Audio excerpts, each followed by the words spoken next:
Wolfman stars Christopher Abbott and Julia Garner and is directed by Lee Winnell, director of Upgrade and, that's right, The Invisible Man.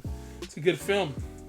So, first movie of 2025 that I've seen, because last week I wanted to go watch Den of Thieves, and I was going to even go see Better Man. I was like, I don't know who Robbie Williams is, but I'll go watch it. I like, chimpanzee monkey thing CGI. I said, okay, Caesar 2.0, let's get it. But last week, weather was bad. Couldn't make it out. And so I'm going to go watch those maybe tomorrow, whatever like that. But I decided tonight, I was like, let me go watch Wolfman, see what this is about. Lee Winnell is a hell of a director.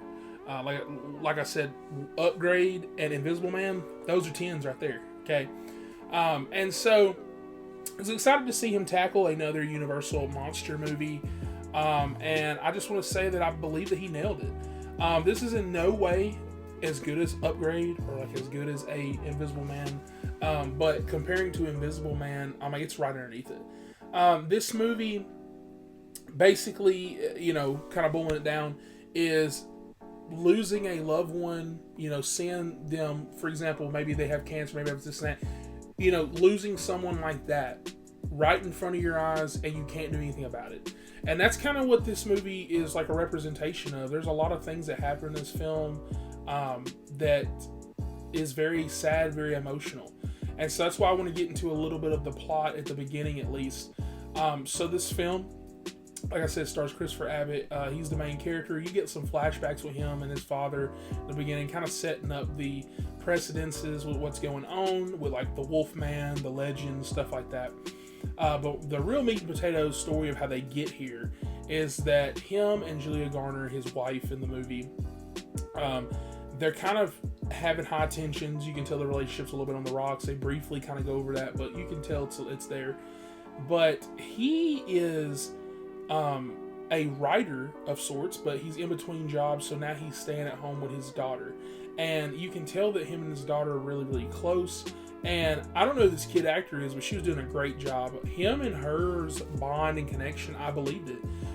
It was really believable. It was really like if you have a sister, if you have a younger, daughter, something like that, I can definitely see where this would have pulled your heartstrings, because it pulled at mine. And I would say that would be like one of my little complaints about it, is that I get what they were doing by having, her and his relationship of the wife and him be a little kind of rocky. But at the same time, I kind of wish that maybe they were a little bit closer, just because when a lot of these tensions are kind of happening, you're kind of like, it's sad, but it would have been better if we would have built up on the relationship a little bit more. But anyways, so back to the plot. So they end up going to Oregon because his dad has been missing for last few years or something like that. He went out in the woods. He hasn't came back. And so he is dead. They have presumed him dead. They haven't found a body or anything like that, but they're going ahead and presuming him dead. The state of Oregon. And so he's like, let's go out there. Let's go stay a few months, something like that during the summer. And he's like, let's just, kind of get back what we had going on, right? He's like, this could be a family again. And he's like, I'm going to, pack my dad's stuff up in the U-Haul truck and this and that. And he's like, then we'll leave or whatever. But on the way there, that's when they run into a Wolfman, and they end up having a crash on the side of the road. And then that's when the movie kind of starts, right? That is like pretty much when the prelude is done, when the movie actually starts. And so I won't spoil anything else after that. But I would say this, I wonder what the budget of this film was, because it feels limited in a certain aspect. And what I mean is that the CGI is good, transformation scenes are epic, they're, engrossing, they're all up in your face. Reminded me a lot of like recently Substance, for example, and it's very like gnarly and nasty, and it's like exactly what you want from a film like this.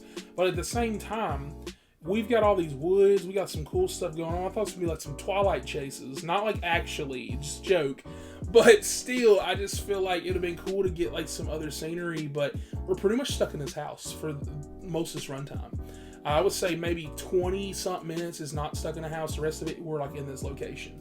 And so that's good to build up some tension, but when you have a character like this that is free roaming, that's chasing, that's doing stuff and blah blah blah, it's just not like that, right? And so yeah, like I said, outside of those things though, the tension's there. It's grabbing you. Everything that you want is here. Lee Winnell is cooking. You know, I feel like the ending, for example, is really beautiful. There's a lot of beautiful shots in this movie, and actually, I'll be one to say this: the nighttime scenes, I like how he did it. So if you've seen any of the trailers, you know that the Wolfman, his senses, you know, are different. And that's actually one of the sad things I want to touch on real quick is that, you know, like when he's trying to talk to his family, he's speaking gibberish and he can't understand anything they're saying. And that's really sad. And so his other thing that can happen is that he pretty much sees in night vision. And so everything's like highlighted to him. Like he's looking like at a TV screen, for example, it's going to be super bright, you know, stuff like that. And so it's one of these things where I really just loved how night scenes were filmed, because at first I was like, damn, I can't see anything. This sucks. But the whole point of that was to show you that we can't see anything. He could be standing right in front of you and I can't see shit. And so that gets really scary, and that's where the scares and the tension and the horror lies. Because whenever it cuts to his perspective, he can see everything clearly as day, like as if you had a big ass UV flashlight on his ass, right? The fucking sun was beaming on him. Like he could just see everything. And so I really liked how tension was built in this movie. As we learned from Invisible Man, he knows how to build on tension well. You know, the scenes of chases and stuff like that were very, you know, in your face. I feel like there's some cool twists that they didn't spoil in the trailer that I really liked, and I won't spoil here. But yeah, overall, I'm just happy to say the first movie I've seen this year was actually pretty good. So with that, I'm going to give Wolfman 2025 by Lee Winnell, starring Christopher Abbott and Julia Garner. I'm going to say Gardner. Why is her name so similar? Anyways, I'm going to give this film I'm going to give it 8 out of 10. Almost did a point, but there's some things I didn't really fully love about it, didn't fully grasp with it, but this is a solid film. If you were kind of on the fence, looking at reviews, which you shouldn't do the Rotten Tomatoes, I'll say that, because 1 minute something will be 100%, and then everybody's hooping and hollering, but you're like, well, it's only got 12 reviews. Then when like 100 come in, it'll be like a 40. But this is one Rotten Tomato score I really actually don't agree with. It dropped to like a 50-something. This should be a 70 max. Like, I feel like that's a score I'd probably give it if I was doing Rotten Tomatoes, but really, really good. Really amazing. And definitely recommend. And please like, subscribe for more, and I'll catch you guys on the next one. I think my husband was infected. I love my popcorn. Movies, popcorn.